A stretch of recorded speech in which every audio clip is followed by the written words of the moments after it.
Bloomberg Audio Studios. Podcasts, radio, news. This is the Bloomberg Surveillance Podcast. Catch us live weekdays at 7 a.m. Eastern on Apple CarPlay or Android Auto with the Bloomberg Business app. Listen on demand wherever you get your podcasts or watch us live on YouTube. Joining us now is Michael Shaoul. You know him from Market Field and Oscar Grush years ago. He is with Ion, am I pronouncing that? Ion, E-I-E-I-O. Yes, Ion yes. Asset Management. And on the front page of the Ion Asset Management website is my foundational thinking here, where Michael Shaoul divides the world into type 1 and type 2 errors. People that have heard me lecture on this will hear me say the type 2 construct as well. Type 2 errors, things that are not happening but are believed to be happening. What is that right now? What's not happening that we believe are happening? You know, I don't think the Chinese economy is facing the kind of intractable problems that most people do. I think you're at the beginning of the Chinese economy, looking okay again. I do think the election puts a new hurdle in place. In the form of Trump and his tariff policies, which I think almost certainly some increase in tariffs on China is going to take place. But I think China's competitive position in 2025 is different to its competitive position in 2018.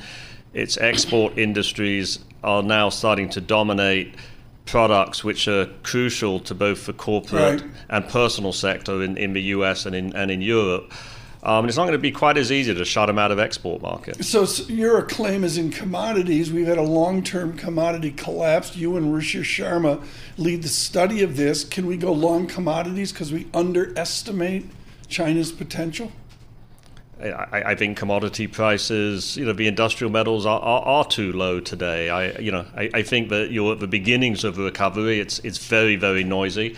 I think that trading around big set pieces such as this morning's announcement of stimulus is excessive. So you get money rushing in ahead and rushing out because the headline number isn't exactly what people want to see. But I think this is a process. I think the Xi is in a position somewhat analogous to Draghi in 2011-12. Or the U.S. Fed in 2000 and late 2008 through late 2009, maybe even Jackson Hole 2010, which is he's in the middle of a process where he tries to rebuild domestic confidence and international confidence in his country, and my guts are that he'll get that done eventually, but it'll be a noisy and bloody process. About that process, so we're at a moment where we're kind of looking back to 2016 to 2020 and trying to recall what we've suppressed or forgotten about how all of it unfolded. Yeah.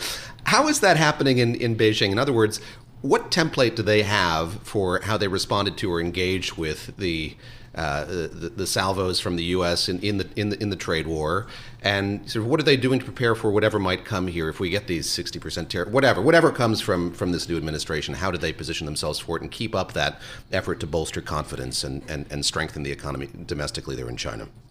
I think that the tariffs really came in place in 2018, and they were in response to China's completely unreasonable mercantilist trade policies themselves. So I'm certainly of the belief that the Chinese, started this battle. I think the difference this time is it really can't come as a surprise. I think they were surprised in 2018. Trump didn't run on a pro-tariff policy in 2016. It was something which developed as he came to understand what China's competitive trade positions had been. What can they do? I think one thing they have done is made their industrial policy more competitive in terms of making unique products that the West either can't make anything like as cheaply or can't make period. The other lever they have if they want to use it is currency. I do think you're going to see a managed devaluation of the yuan, probably between now and early next year. So do you go to a resilient, strong dollar, even though President-elect Trump will want weak dollar? I think dollar yuan, not necessarily dollar euro, dollar sterling, but I think that the yuan at around 7 is, it's strong against the dollar. It could be 7.30, 7.40. Right. You mentioned mercantilist. Do you perceive after the campaign that President Trump is running some form of mercantilist zero-sum policy? I think his whole view of the world is transactional. I mean, he's a real estate guy. He does deals, and that's very different from a sort of classical liberal free trade. I'm talking economic liberal, obviously. Economic liberal free trade position, which is that it's not a zero-sum game. It's a world in which cooperation leads to greater wealth. I think a transactional view of the world does definitely lend itself to mercantilism. But as I say, I do believe that this, the Chinese were always mercantilist. The Chinese were always willing and able to take full advantage of the generosity of the global world order. I want to ask you about the bond market. And Sebastian Page was in here talking about the round trip we've seen the 10-year take over the course of the week. Does that give you a framework of or a sense of what the range is for the 10-year, and how do you trade that, given what we've seen over the course of this week, and how are you just thinking about U.S. Treasuries in particular? I think the Treasury market has been reasonably rational over the last sort of 6 to 9 months, and most of its move, obviously around the election, it's got its own volatility, but most of the moves we've seen, both in yields going down and yields going up, you can tie to the trend of economic data, which was, pretty weak compared to expectations between, the spring and late summer, and has been pretty strong versus expectations mostly since then. In terms of a range, I don't know, 375 to 5. Seems to be, it's a big range, but but it's not, but it's not crazy. There's certainly, as I say, appetite for long-term yields at this level today. You see that, the auction demand has basically picked up. I think the big question, if we look ahead to the next 4 years, is the Trump administration going to face the limits of fiscal policy at some point? You're not there today. Today, I think we've got to the point that people talk about fiscal issues in a way that they haven't for the last 20, 30 years. But we're yet to see the sort of response to policy that you saw in the UK in September 2022. I want to get one more thing in here as well. Denise Pellegrini in our 3 a.m. meeting this morning mentioned SPX is now 50% or something of the global equity cap. Michael Shaoul on Mag 7, are you comfortable owning or adding to positions in the Mag 7? I mean, I think most people earn a hell of a lot of it. I mean, the good news is that they're still generating good news. I think that's absolutely critical. But this has been a broader equity market rally, particularly since the start of summer. Than we've seen for most of the last few years, and I think for people sort of chasing this equity market into the end of the year with a Trump administration, it's probably the Russell that people throw their money at.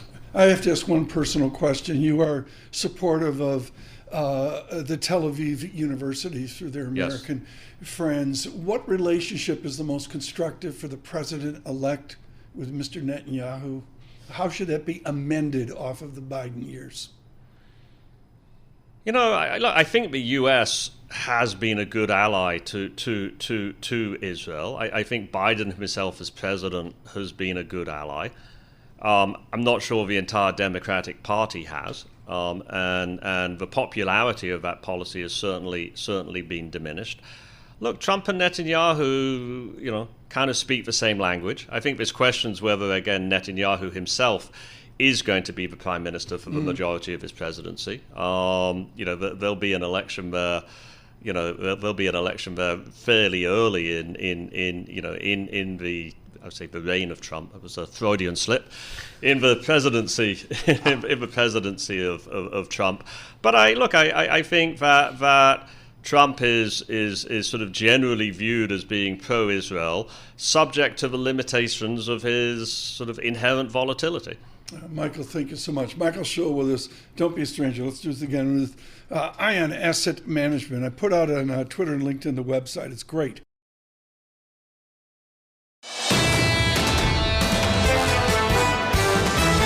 You're listening to the Bloomberg Surveillance Podcast. Catch us live weekday afternoons from 7 to 10 a.m. Eastern. Listen on Apple CarPlay and Android Auto with the Bloomberg Business app. Or watch us live on YouTube. You wonder, how does Gura do it? How can Gura be that smart?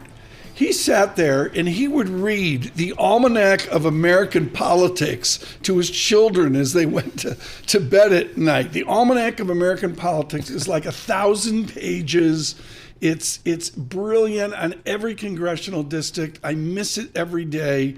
And helping edit that was Jessica Taylor. She was a senior breakthrough officer for the Almanac of American Politics. And David Gura with a Cook Political Report. Why don't you bring her in on what she's publishing about Monday? I want to know where Jessica Taylor is Monday. Well, Jessica, let's start there. It's great to speak with you. We can get Tom a copy of that almanac. We just have we we start work on it next week, actually, for the next edition. So I am quickly turning around doing that. So, yeah.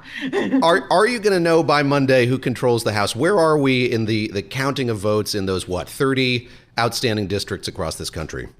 Yeah, it's unclear if we'll know by Monday. I think that we're still waiting on some of those key California districts, but I think there's a very thinning path, rather, to get to 218 for Democrats. That's what's becoming clear. Annie Carney of The Times out with a piece this morning about Marie Gluesenkamp-Perez of Washington State.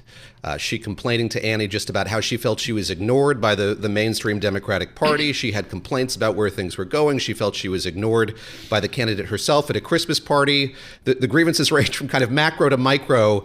But I want to use that as kind of a pivot to ask you about how much what we've been talking about over these last few days about the Democratic Party broadly trickles down to these races for House seats. Are the complaints universal about the degree to which the Democratic Party has left voters behind? Or if we look at these races one by one, be they in Washington State or California or elsewhere, are there places where the kind of main messaging that the Democrats have worked? Yeah. So just to update you, I am looking at our latest projections here at Cook that we are putting out this morning. And right now, Republicans, we have them winning so far 212. So they're just shy of 6 seats at the 218. And we think probably the ceiling they can get is a 5-seat gain, which would bring them to 226. But that's still up in the air. But to ask about the individual things, I think that Democrats that managed to win were ones that had strong individual brands. Not only Marie Gluesenkamp-Perez there in Washington, but Jared Golden in Maine looks like he's held on, even as Trump carried that congressional district. But then, other Democrats that we didn't think were perhaps as in danger got swamped by sort of the tide. I think they're in Pennsylvania, which I heard you all talking about before with Matt Cartwright and Susan Wild in Pennsylvania losing both of those seats. But then, when I'm looking at the Senate map, someone like Tammy Baldwin managed to win very narrowly. Alyssa Slotkin, they both, I think, were able to run stronger in rural areas, not win those, but to do better. And I think that's coming with knowing the areas and that they had a unique brand sort of separate from the Democratic Party enough where they were able to convince voters to trust to vote for them, even as they voted for Trump. In the Washington Post, I believe this morning, there's a fabulous article that Mr. Trump has power. Everyone agrees with that, but maybe less power to drive the House and Senate. Where do you stand on that? I mean, I'm waiting for Charlie Cook to write one of his wonderful essays about this. Is it a landslide? Is it a power shift? Or do we overplay that right now? Well, at least when I'm looking at the Senate, they have at least 53 seats right now, and I think that's probably where it's going to land. The AP is called Pennsylvania, so they flipped West Virginia, Ohio, and Montana, but those three were always the ones we expected were the most. So again, Republicans left seats on the table because for the first time, we've had multiple seats that split their tickets in the Trump era. With it, the races in Arizona and Nevada aren't called, but it looks like those are going to vote Democratic at the Senate level. Right. But heavily Republican at the presidential level. So this could have been much worse. That's my piece that I have out this morning in the table. And that's because Democrats were spending heavily. They managed to sort of ward off some of this. In Arizona, they had We Hear candidates. So it could have been worse. And remember that much like I think this was sort of Democrats' worry if they only got to 52 or something, which they've got one more at least, it looks like, that Susan Collins and Lisa Murkowski of Maine could wield overwhelming influence as the moderates within the GOP. Right. How they go about that could matter. But if Republicans have gained a few seats in the House, that that we saw what that 4-seat majority did last time. But the last time Trump had a trifecta was when he came in 2017, and they weren't able to get everything passed. And it's just 2 years probably, because we see typically that a president's party faces backlash in that regard. So I think they're going to have to push through tax cuts and renewing those tax cuts and anything that they want to do in this 2 years. But again, they have a little bit bigger majority in the House, but it's not huge. And again, if some of those Republicans in California are reelected wins, that they could be sitting in still very heavily Democratic areas, so they might not go along with the national party. I'll get this out on Twitter and LinkedIn. Aaron Blake, writing in the Washington Post, Trump's mandate isn't as, quote, powerful, unquote, as he suggests. Here's why. David, one more to Jessica, please. Jessica, I just want to ask you about that so-called blue wall and where it stands today. I was in Wisconsin before the election, spent some time with Senator Baldwin, and just kind of noted how she was very confident that she was a known quantity. Love how everyone called her Tammy. There was no pretense in how people addressed her on the campaign trail. But she felt like she was kind of wandering around a terrain that had changed markedly since the last time she ran and the time before that. Our colleague Romaine Bostick was in Michigan saying Michigan no longer a blue state, saying that unequivocally. How do you see that stretch of the Rust Belt? Has it changed permanently? I mean, I'm not sure that we can call it the blue wall anymore when we look at sort of Trump's victories there. I think that Democrats took the wrong lessons away from 2022 when they ran better candidates and when there was abortion on the ballot. I was talking with a Michigan Democrat yesterday, and they said, listen, Gretchen Whitmer won that by 10, but she probably got at least a 4-point boost because of just the abortion referendum and how terrible of a candidate the Republican Tudor Dixon there was. So, again, you do need to run Democrats that have those brands. That's how Tammy Baldwin was able to survive. But I don't think that we can, I think there was a lot of talk going into this, like Michigan's not even on the table anymore. Look at Gretchen Whitmer's win. Look at that, Supreme Court race in Wisconsin and different things. Like, these are moments in time. And when you have presidential turnout, it turns out differently than some of these special elections. Right. Jessica, 15 seconds. When do I get the new Almanac of American Politics? How long does it take? You can pre-order it. The target date. June? So. Okay, Jessica, thank you so much. Jessica Taylor with us, the Cook Political Report. She will publish, we'll put it out on Twitter and LinkedIn for you. Again, I can't say You're enough. a subscriber, too. You're a Cook subscriber. Subscribe to Cook Political Report. It's really, and they don't overwhelm you with 47 stories. There's some weight to each story, which I think is cool. The Almanac of American Politics, we'll look for that in some weight to that June. as well, physical weight. I mean, it's like 8 it's pounds. like Value Line for those of you in the investment world. This is the Bloomberg Surveillance Podcast. Listen live each weekday starting at 7 a.m. Eastern on Apple CarPlay and Android Auto with the Bloomberg Business app. You can also listen live on Amazon Alexa from our flagship New York station. Just say, Alexa, play Bloomberg 1130. The address is Department of the Navy, 1200 Navy Pentagon, Washington, D.C. 20350. 1200. Someone that knows that address called James Stavridis joins us now. His public service to the nation, the many books he has put out. But today, one theme for Admiral Stavridis. And I look, Admiral, at the Washington Post, which has a definitive article on it so far. And it's a lead article, Dan Lamont, Missy Ryan, and Alex Horton. And it's real simple. Pentagon anticipates major upheaval with Trump's return to the White House. They go through this, and what it comes down to is having a Pentagon with a political tone or tinge. Have we ever been here before? No, and I hope we don't go there. I have seen reports that the new Trump administration might consider actually taking some of the generals and admirals out of their positions and bringing new ones in. That's just not how the military has worked. It's always been an apolitical force. It swears an oath of allegiance, not to the President of the United States, not to the Commander-in-Chief, but to the Constitution. Let's hope it stays that way. Is there a gap, as I've read in history of any nation, between our officers, and particularly senior officers, in our enlisted forces, whether Air Force, Army, or Navy? Do you perceive a gap now between those two political emotions within our military? I think there's always been such a gap between officers and enlisted men and women. And it's really an educational gap by and large. Officers almost universally have at least a bachelor's degree, Tom. Enlisted folks typically are not college educated. So the same fault lines you see in national polling between college educated and non-college educated, you see those in the military as well. Final thought, however, all of them, every single one of those volunteers, 1.5 million in the Department of Defense, swear that oath of allegiance to the Constitution. Admiral, once I was so angry at David Gurr, I threw the leader's bookshelf at him and said, shut up and read this, David. Go back to Sparta in Greece. That David Gurr may have happened more than Stavridis. once. Admiral, great to speak with you. And in that piece that Tom referenced, Richard Cohn is quoted, of course, of the venerable Peace, War, and Defense program at the University of North Carolina at Chapel Hill. And he says, Mr. Trump does not have a real understanding of civil-military relations or the importance of a nonpartisan, non-political military.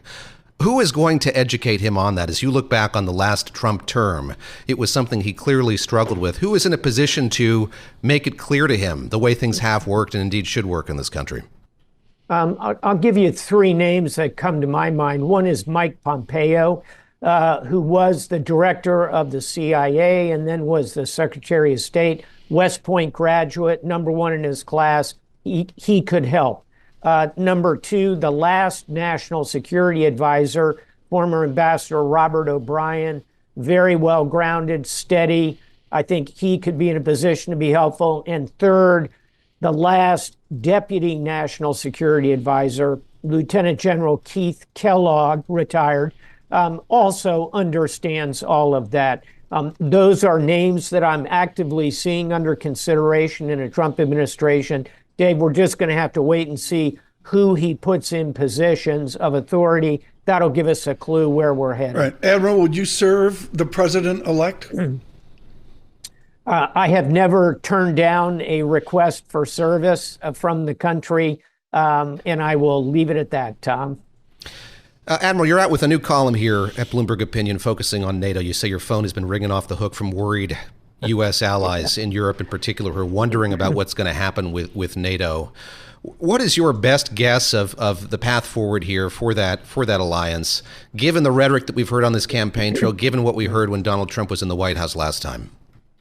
One of my European colleagues called me and said, are these the last days of NATO? The short answer is, I don't think so. I think it's highly unlikely a Trump administration would simply pull out of the alliance. But it's going to get uncomfortable over two issues. One is defense spending. The Europeans are going to have to continue to raise their defense spending well above, I think, 2% of gross domestic product, maybe 2.5 or even 3%. That gets into the zip code of the United States and our spending. And the second one is over Ukraine. If the U.S., as has been brooded about by both Trump and Vance, decides to cut off aid to Ukraine, that'll put pressure on the Europeans to support Ukraine. Both of those issues could become wedge issues in the alliance. Final thought, Dave, I think that we'll be okay here. We'll work through those challenges, but it's going to be bumpy times in Brussels. What is your perspective on what happens with Ukraine? It seems like the president-elect is so hell-bent on ending this with some kind of settlement, maybe before Ukraine wants to have this conflict ended. Is that a foregone conclusion now? And as we talk about the relationship between the U.S. and European nations, do you foresee a moment when, if that's what a President Donald Trump is advocating for, Europe says we're going to go this alone, we have to continue to support the Ukrainian cause? I think the latter is a real possibility, that if a Trump administration simply walks away from Ukraine, a lot of the Europeans, particularly the big four, Germany, UK, France, and Italy, those have the capacity collectively to support the Ukrainians, frankly. I don't think it'll quite get there, and here's how I think it plays out. I think Trump will put a lot of pressure on the Ukrainians to negotiate. I think Trump will put pressure on the Russians to negotiate. That negotiation could follow a ceasefire early in a Trump administration. How would it come out? I think the Russians probably would end up with Crimea, 4 provinces of Donbass, about 20% of Ukraine. They're in it now. It's going to be hard to get them out militarily. the rest of Ukraine, Right. the other 80%, I think sails on free, democratic, and eventually has a path to NATO. Admiral, your book 2034 is happening in real time. This from the Associated Press in the last 4 hours. Marcos of the Philippines angers China with new laws to demarcate South China Sea territories. Do you see a continuity moving from Secretary Austin to President-elect Trump's new Secretary of Defense?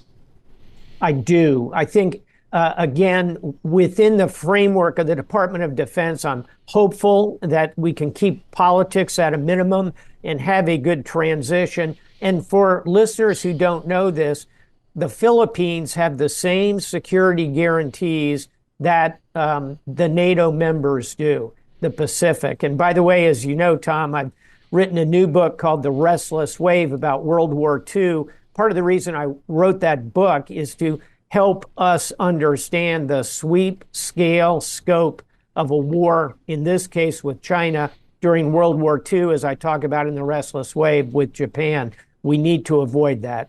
Never enough time. James Stavridis, thank you so much. Perhaps we'll see you called again for public service. The Admiral, of course, of the U.S. Navy.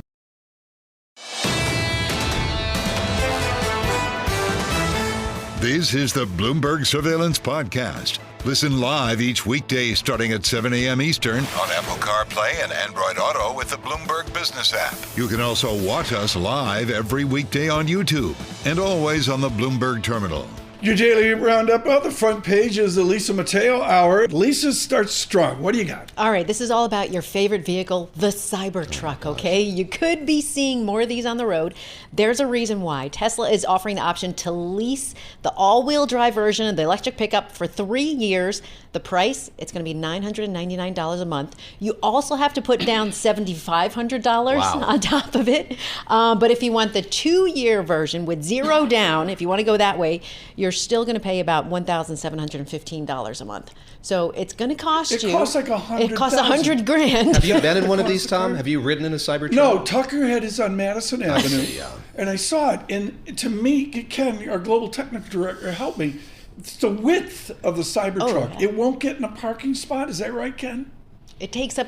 I've seen them try. Rich, wake up, Ken. Okay. I've seen them try to pull in. It's ridiculous. I've seen. I think them. it's the width is a real constraint. It has some steering thing where you can maneuver it more easily, maybe into a Oh, parking you play spot. naive. I don't know. You got some guy next I've door. heard that who if it's has that or a one. Rivian, the Rivian is more luxurious. Cybertruck doesn't have the level The of Rivian luxury. impresses Yes. me. Yeah. It's like, it looks like, sort of Lincoln-ish. Yeah. Or whatever. Okay. Well, Tucker's looking at one right now. We'll see. Maybe he'll Next. lease it. Okay, the man behind the voice of the popular AOL email alert has passed away. You don't know his name, but you certainly know his voice. You've got mail. Ah, that is him. 1989, Elwood Edwards. He was paid $200 by an upstart called American Online, AOL, to say that famous line a lot more.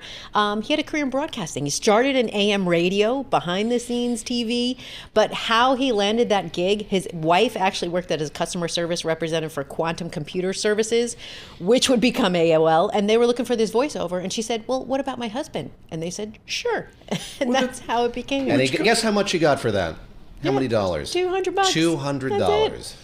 Yeah, I mean, I My look daily at rate. this, My and daily to rate bring- here on surveillance. Yeah, is to bring it to the election, plus Tang, to bring it to the election.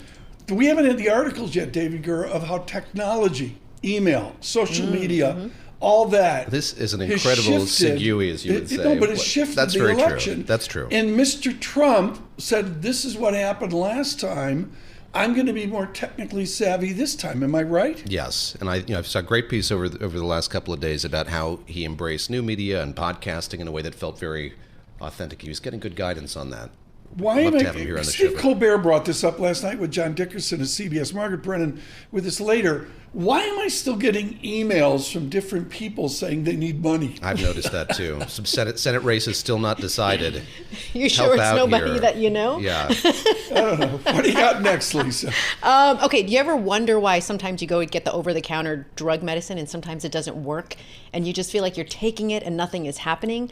There could be a reason for it. The FDA, it's proposed removing a certain ingredient that they say is not effective in cold medicine, oral phenylephrine, that's what it's called. It's safe, but they just say it doesn't work in relieving your stuffy nose. So the Wall Street Journal pointed this out a few weeks ago. They pointed this to some studies. So now the FDA is jumping on board. So that could mean versions of Benadryl, Mucinex, Tylenol, they could be coming off the shelves, and they just have to work around it or maybe come up with a new formula without that ingredient. She picked this because you've been coughing so much. See? She's worried about you. He doesn't go for the over-the-counter. He No, goes for the just real deal. Just a Ricola.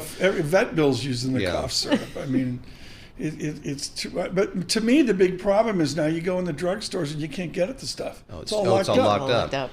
Yeah. Even in your neighborhood? Yeah, even in our neighborhood. My word. It's, Order it online. Yeah. You can do that. One more, Lisa. All right, so you know how we have the luxury of the coffee here. Yes. The Bloomberg, all different varieties. But at Intel, they had the luxury and they wanted to take it away. But now they say, you know what?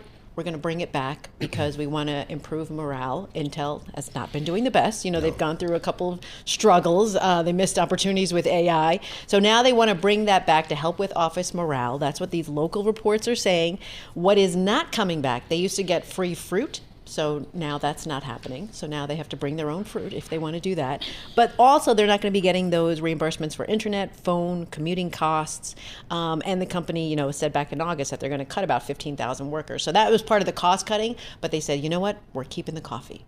Got to keep employees happy and caffeinated. It's gonna be interesting. I mean, it's a real sea change. I mean, we're making jokes about it, folks, but Intel out of the Dow. Oh, yeah. It's a big deal. Emotionally, it's a big deal. You move on. But Sherwin-Williams, like, good morning, Cleveland. I just don't get it. 20-some billion in revenue. It's teen Sweens.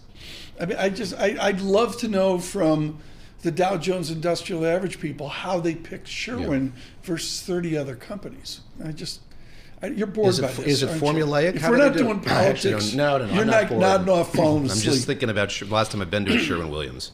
Years ago, I probably have to paint. Probably do some painting in the Probably have to kitchen. do some painting this weekend. Mrs. Girl will be get the ladder out. That is well. Thank you, Lisa, for the newspapers. Greatly appreciate that. This is the Bloomberg Surveillance Podcast, available on Apple, Spotify, and anywhere else you get your podcasts. Listen live each weekday 7 to 10 a.m. Eastern on Bloomberg.com, the iHeartRadio app, TuneIn, and the Bloomberg Business app. You can also watch us live every weekday on YouTube and always on the Bloomberg Terminal.